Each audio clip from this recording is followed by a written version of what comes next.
This Baldur's Gate 3 video is all about the Astarion debuff archer soloing Raphael on the higher difficulty Tactician. What I'm going to do is I'm going to show you just a quick build. If you click the description of this video, you can see acts 1 through 3 building this character. But real quick, we're just going to mouse over all the gear. I'm not really going to explain too much of what's going on here.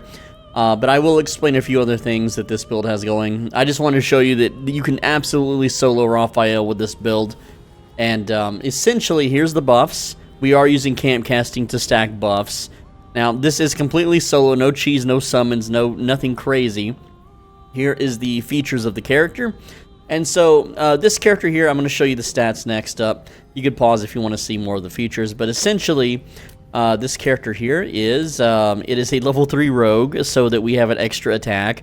Level 2 fighter for extra attack, level 6 bard, so we can shoot 2 things at once, and level 1 warlock, so that when we crit a target, it becomes frightened. Now, I normally use this character as a debuffer to mass debuff the enemy, but I will be using, it is a slightly more DPS-oriented character today. You can see with 8 strength, we're not doing any Titan string bow cheese.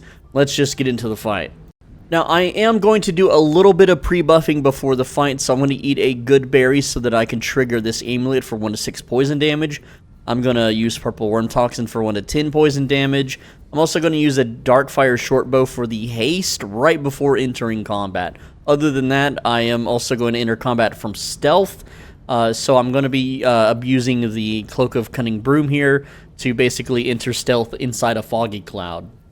Alright, let's begin the fight here, and we're going to try to hit him from stealth so we get the surprise round. And there we go, surprise. Even though we missed, so because I attacked from stealth, all the enemies are now surprised, which means we get a free crit on them. Well, it looks like it was just Raphael is surprised. The other ones aren't for some reason, which is weird, but that's fine. So we're going to open with Arrow of Many Targets, and here's the cool thing about Arrow of Many Targets, right? If I target Raphael, it's a 35% chance for all the arrows to hit. Or if I target anything else, it is a 99% chance for all the arrows. And if that hits Raphael, it's still 99%. So we're going to kill the weakest target, Corilla, here, and that's going to give us a bonus action. Of course, we're going to, turn on crits. So it didn't hit Raphael, which is fine. I do want to clear the trash mobs, but you'll notice that they are frightened, which means they can't move. And so we're just going to continue to clear out the trash here. There we go. And we want 4 arrows. The Arrow of Many Targets can hit up to 4 times. That one only hit 3, so let's try shooting this guy. So that's 1, 2, 3, 4. There we go. So that's a much better result that we want. And we just want to clear out the trash. So shoot this guy once again. And it did not bounce at all. It was a waste of an arrow. Oh well, that happens. So again, let's keep clearing out the trash. There we go. And let's see here. We got some more arrows. Go ahead and shoot this guy. That's a 4-hitter. That's nice. That's what we want to see. Okay. Crit, crit, crit, crit. Very nice. These guys are still alive, though. So what we're going to do is we're going to use our Action Surge now. There we go. And we're going to try that once again. Killing those 2. Well, it killed 1. Let's shoot this one. Ygir. Alright, so there we go. So only Ygir really survived. We still have a bonus action, which we could technically hide because we're still in the fog cloud. So let's just do that. We'll hide. Hiding successful. Alright, let's see. He's going to jump in, try to detect us, which he did. Try knocking him down or hit him for a bunch of damage. Let's just knock him down. Maybe. Yeah, there we go. He's prone. That's good. He can't go invisible that way. Now Raphael's going to heal. He's going to hit us. Not a big deal. Alright, so what we want to do now is let's just step over here. And we have one more Arrow of Many Targets. We'll go ahead and shoot your gear. That way we can ping it off of Raphael. Alright, at this point we're going to now use our Slashing Flourish. This is from the Bard tree. Killing your gear is going to give us another action. And then onto Raphael. There we go. So now that gives us more shots. Now, in order to prevent Raphael from healing, we're going to use Arrow of Ilmater. Hopefully this lands. 40% chance. It's pretty hard to hit, but, we're going to eventually get him. There we go. We landed it. Alright, and because we are Astarion, we have vampire powers, so we're going to use the Ascendant Bite on him. That's going to just deal some bonus damage there, and put us in melee range, because his AI likes to run away, and we want that attack of opportunity when he decides to run, which didn't trigger for some reason. I don't know why. Now, Psionic Backlash, look how hard this is going to hit him for. Alright, 42 damage, and I'll tell you why. So we have this little thing here called Resonant Stone, and that gives you Steeped in Bliss, which basically gives vulnerability to psychic damage. So, pretty good stuff. Alright, so walking away from this freshly summoned beast thing, this Eternal Debtor, is going to allow us to, well, shoot it and Raphael at the same time. And this is going to give us a bonus action. There we go, because that's going to kill it. I guess I wasn't outside of the blast radius, but that's fine. But hey, look, we can do the Flourish again. Go ahead and take out the ad, because they are kind of dangerous. There we go. That takes out the ad. Now, we did miss, what is this, Raphael? So we're going to shoot him once again.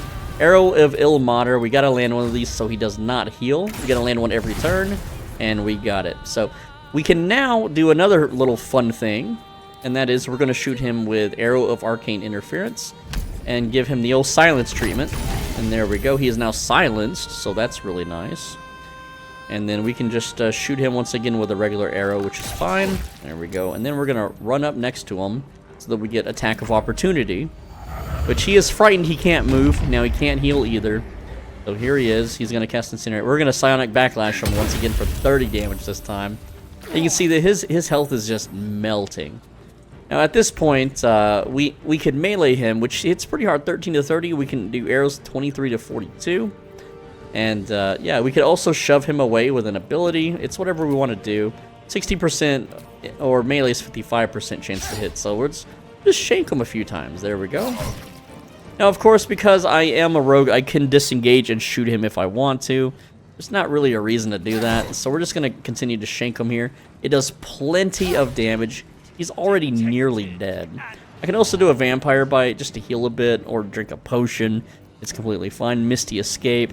Now, you'll note that I didn't hit him with an anti-healing ability. Let's see. We could also just Hex him. That's fun. Let's just go ahead and Hex him with Dex. Because for those that don't know, if you look at Raphael's stats, Dex is his main stat. Okay? So we're just going to go ahead and just Hex his Dex here. Hex the Dex. Now, that did remove haste for me. But that's fine. That's totally fine. Because he's just going to die next turn. He's going to cast, yeah, Flames of Avernus. That's fine. We have plenty of health. And at this point, we can just step over here. And we still have another one of these Flourishing Shots. Go ahead and just blast both of them there. There we go. At this point, we can just shoot him dead. Now, we can Arrow of Ilmater him if we want, if we don't want to risk it. There we go. But I can just probably air him. 45% chance to win the game. Oh boy, there we go. Now, we still need to kill this ad. But we can one-shot him. It's got 29 health. There we go. And that's the fight. That's the Raphael fight. It's really, really easy with this character. And what I normally do with this character is when he gets the first hit, because he's an assassin rogue, he gets to basically get a return for free. He can shoot so many targets. Like, I've counted. If you play everything perfectly with haste or with a speed potion, you get 14 hits. On your first, like before the enemy gets to act. 14 total hits, and that's not counting the Arrow of Many Targets, which would multiply that even more. That's just using Slashing Flourish and your opener and all that kind of stuff, right? So, yeah, that's the it's the Raphael fight. Super clean, super easy, and I could do this with different things. Like, I don't need Sparkle Hands, because even though Raphael's armor is the Helldusk armor, which is clearly metal... Where did he die? He's over here in the corner. He's all slumped over the wall. Not even, like, fully on the... Yeah, he has the Helldusk armor. This is literally metal, right? But for whatever reason, these gloves do not work. Does not give you advantage on attacking. I don't know why. It sucks. But that's just how it is. And you could do this without the stealth cheese at the start. You don't need to overbuff either. You could literally just arrow him to death. You don't even need to kill the ads, but you still need to kill the ads to end combat. And so I just like to kill the ads first. That way it's a mono one-on-one vampire versus devil, you know, fight. But hey, thanks for watching. If you want to see more, I've got a few more solo runs coming up. But with that said, leave a like. Check out the description for a whole bunch of useful videos if you're still new to this game. And yeah, I have guides on how to build this character. I have entire playthroughs for Acts 1, 2, and 3, like a 7-hour video, a 4-hour video, and a 2-hour video. You'll love them. And finally, click the video on the right side of your screen. And if you don't click the video, well then your favorite grocery item is going to just double in price in the next year. I'm sorry.